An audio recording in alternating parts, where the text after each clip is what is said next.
I well remember the assassination of President Kennedy.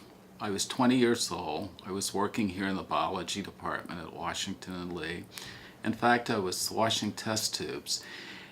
And Dave Futch, a retired history professor who, strangely enough, had an office in the biology department, comes running into the lab and says that it reminded him of April 1865. I think that the whole sense of what was going on was just like a nightmare. As a 20-year-old black man, a lot of my hopes and aspirations were tied to the successes of John Kennedy.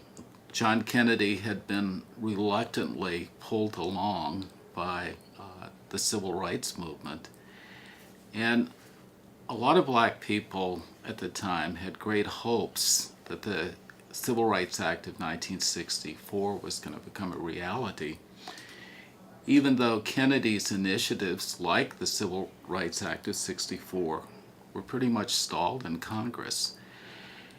And so there was great fear and trembling of what was going to happen in the black community, at least, because of the fallen president. Was any of this going to be accomplished?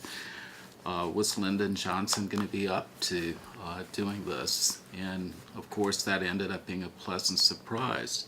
The events of those 4 days I also remember well because I was tied to the television the whole time. I can remember sitting watching this in my mother's living room with great interest and also with great emotional distress.